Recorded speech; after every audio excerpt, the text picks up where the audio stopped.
When we think about learning, we often picture students in a classroom or lecture hall, books open on their desk, listening intently to a teacher or professor in the front of the room. But in psychology, learning means something else. To psychologists, learning is a long-term change in behavior that's based on experience. Two of the main types of learning are called classical conditioning and operant or instrumental conditioning. Let's talk about classical conditioning first. In the 1890s, a Russian physiologist named Ivan Pavlov did some really famous experiments on dogs. He showed dogs some food and rang a bell at the same time. After a while, the dogs would associate the bell with the food. They would learn that when they heard the bell, they would get fed. Eventually, just ringing the bell made the dogs salivate. They learned to expect food at the sound of a bell.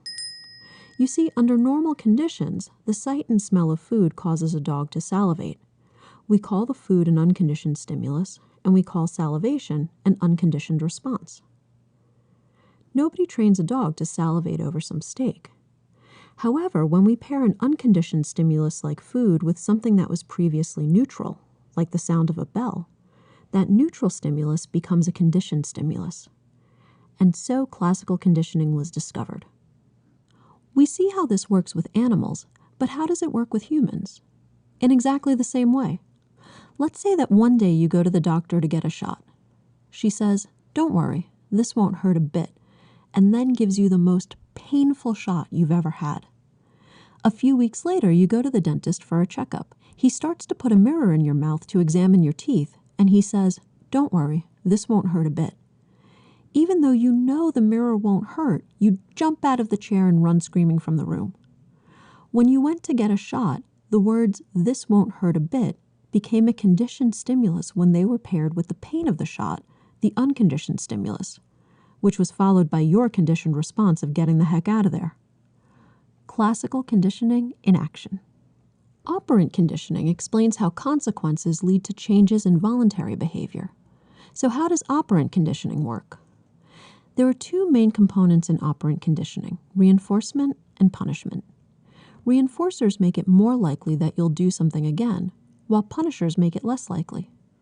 Reinforcement and punishment can be positive or negative, but this doesn't mean good and bad. Positive means the addition of a stimulus, like getting dessert after you finish your veggies, and negative means the removal of a stimulus, like getting a night of no homework because you did well on an exam. Let's look at an example of operant conditioning.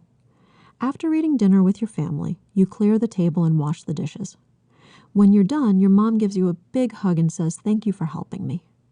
In this situation, your mom's response is positive reinforcement if it makes you more likely to repeat the operant response, which is to clear the table and wash the dishes. Operant conditioning is everywhere in our daily lives.